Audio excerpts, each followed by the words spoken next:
இந்தியாவோட ஸ்டீல் இண்டஸ்ட்ரியில இப்போ ஒரு பெரிய பரபரப்பு கிளம்பி இருக்கு.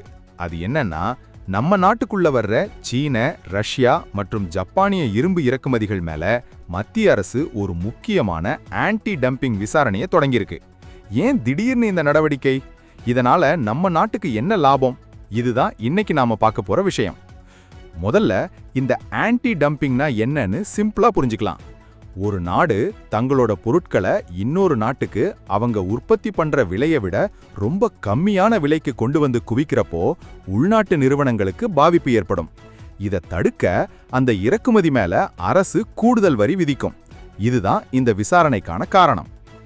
JSW ஸ்டீல் மற்றும் ஜிண்டால் ஸ்டீல் போன்ற நம்ம நாட்டு முன்னணி நிறுவனங்கள் மத்திய அரசாங்கத்துக்கிட்ட கொடுத்த புகாரோட அடிப்படையில இந்த விசாரணை ஆரம்பிச்சிருக்காங்க.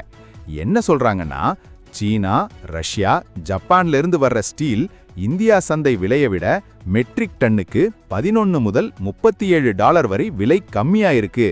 இதனால நம்ம ஊர் நிறுவனங்களால போட்டி போட முடியாம லாபம் குறையுதுங்கிறது அவங்க தரப்பு வாதம். இங்கதான் ட்விஸ்ட் இருக்கு.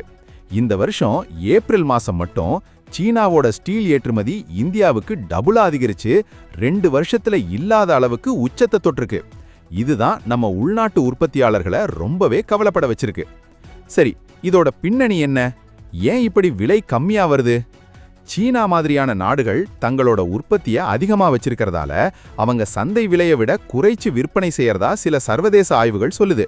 ஆனா இன்னொரு பக்கம் பார்த்தா நம்ம இந்திய நிறுவனங்களான செயில் மற்றும் NMDC ரஷ்யாவிலேயே நிலக்கரி சுரங்கங்களை வாங்கறது பத்தி பேசிட்டு இருக்காங்க. அதாவது மூலப்பொருட்களை நாமளே உற்பத்தி செஞ்சு ஸ்டீல் தயாரிப்பு செலவை குறைக்க முயற்சி பண்ணிட்டு இருக்கோம். இப்போ இந்த விசாரணை முடிஞ்சதும் என்ன நடக்கும்? அநேகமா இந்த இறக்குமதி ஸ்டீல் மேல அரசு ஒருவேளை வரி விதிக்கலாம். அப்படி நடந்தா உள்நாட்டு ஸ்டீல் விலை அதிகரிக்க வாய்ப்பு இருக்கு. அது கட்டுமானத்துறையை பாதிக்குமாங்கிறது பெரிய கேள்வி. இந்த முடிவை அரசு எப்படி கையாள போகுதுன்னு பொறுத்திருந்து தான் பார்க்கணும். இதுல உங்களோட கருத்து என்ன?